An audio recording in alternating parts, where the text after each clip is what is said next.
Hey, Pastor Joe DeVitro here with you again on the Making More and Better Disciples channel. And today I've got a quick one for you. And three things, pretty simple. Three things that we call discipleship today that absolutely has nothing to do with discipleship. So, coming at you live here. And we're going to be talking about this idea of discipleship today and what it is not. And some of these things might actually throw you back in your seat. You're like, whoa, Pastor Joe, no. Don't be saying those kind of things because my church calls these things discipleship. My small group is a discipleship group, or our ministry does service projects that are great when it comes to sharing our faith. And you know what? I am not here to bash on your church. I'm not here to bash on what you do, but I am here to speak to you on the topic of discipleship and what it is not. And that's what we're going to talk about in this short little brief episode number 2 of Making More into Better Disciples. And we're going to be talking about discipleship is not these three things. Here we go. Number 1, discipleship is not Bible studies. How many of our churches do Bible studies? And we talk about how if you really want to be discipled in your faith, then come out on Sunday night or Wednesday night, and we're going to do a Bible study together, and you're going to learn what it means to be a disciple of Jesus Christ. And we're going to teach you how to be a disciple. You know what the problem with that is? Let's start with the very premise of why you're going to the Bible study. In a Bible study, how often and how easy is it for us to attend a Bible study, check off the box, and never live it? I mean, we read about it, we discuss it, we talk about it, we can even wax eloquent about it, but we never actually take the step of going from here down to our feet and actually doing it. That's not discipleship. Discipleship is getting out and doing it. That's what it means. You go to a Bible study, you learn how to disciple somebody, and then you go and you actually fulfill Matthew chapter 28, where you become a disciple maker trying to make disciples who can, in turn, make disciples. So, discipleship is not a Bible study. Discipleship doesn't just happen in a small group or in a circle either. Let's get back to the original question I asked. Why are you going to the small group? You know why you're going to the small group? It's not for everybody else. It's for me. Me. This guy. Not you. Me. And you know when you stop going to a small group? You know when you stop going to that Bible study, small group, cell group, whatever you call it in your church? You stop going when you quit getting something out of it. That's when you stop. And you know what we usually don't do after that then? We usually don't go out and start discipling somebody, because Bible studies don't foster discipleship. They foster a place to learn about God, a place to acquire more knowledge about God, but it's not going to motivate you to actually live it out. And that's the struggle with our modern day church mentality of Bible studies are discipleship. They're not. They're not designed to be discipleship, nor do they work as discipleship. So they're great teaching opportunities. They're great laboratories. They're terrible discipleship circles.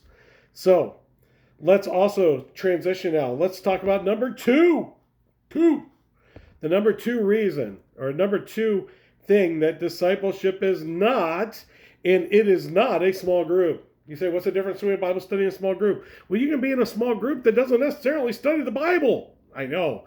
You can go to church today and you can go to a Bible study in a small cell group and never study the Bible. You can grill out, you can read a book, you can do all these things, but never actually study the Bible. I know. It's crazy. You know what? As I look at churches, as I look at the dynamic of where we are, in last episode, I shared with you that I think discipleship is one person with one person who is reaching them where they are, discipling them in the truth, and then the truth sets them free. I think Jesus really gave us a great illustration in John chapter 8 of what it means to disciple somebody.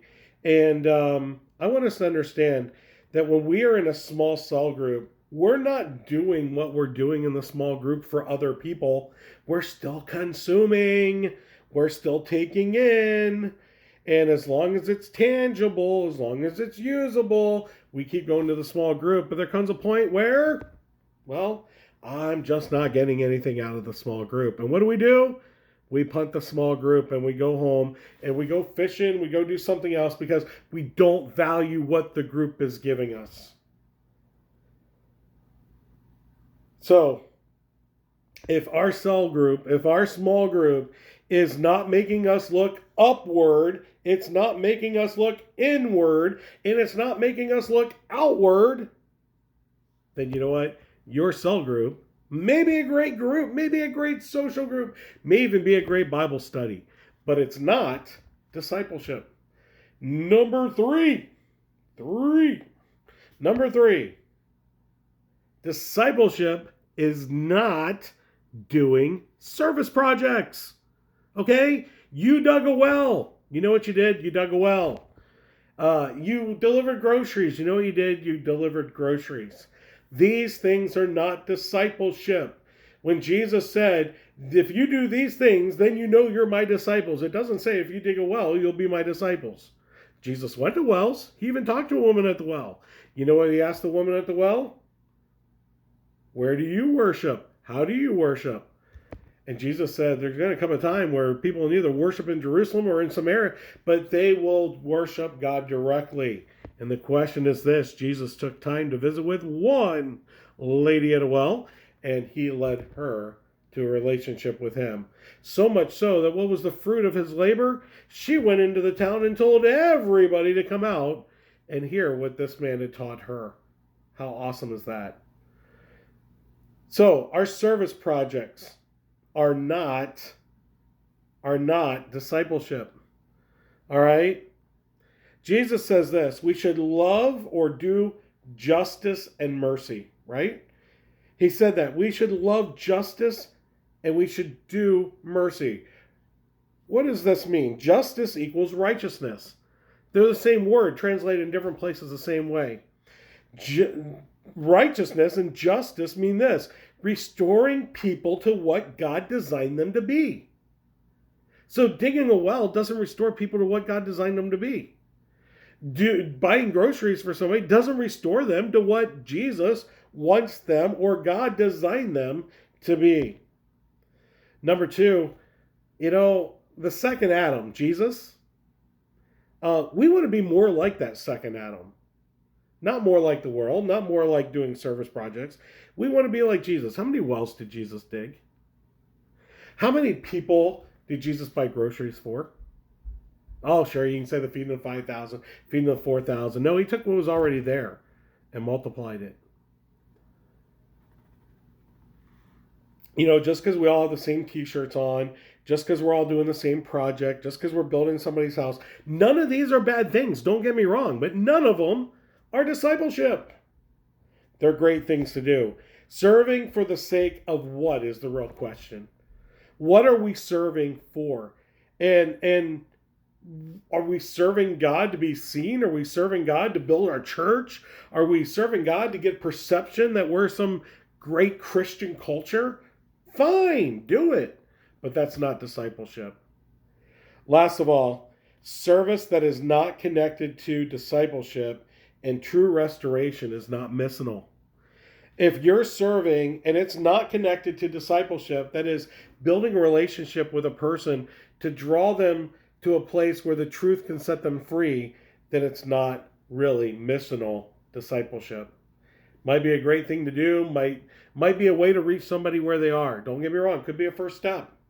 But it in and of itself is not discipleship. So, 3 things today, what discipleship is not. So what is discipleship? Discipleship is you finding somebody to reach out to and meet them where they are, become their friend, talk about spiritual things by earning trust with them, discipling them in the Word of God and the things of God so that they hear the truth, and the truth then sets them free. Isn't that awesome? That's exactly what Jesus had in mind when he walked up to his disciples and said, what? Follow me, and I will make you fishers of men. Do you want to be a fisher of men? Then let's start following Jesus together. Let's make more and better disciples of Jesus Christ.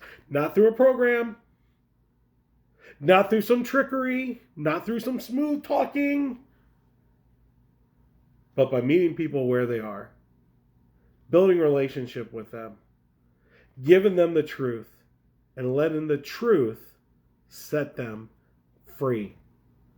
Thank you for tuning in to the Making More and Better Disciples vlog. And if you like what you're seeing here and you want to see more of it, click the subscribe button below. Give us that big thumbs up, and we will keep bringing you more content in the days and weeks ahead. For now, be safe, be healthy, and keep making more and better disciples. We'll see you next time. Bye-bye.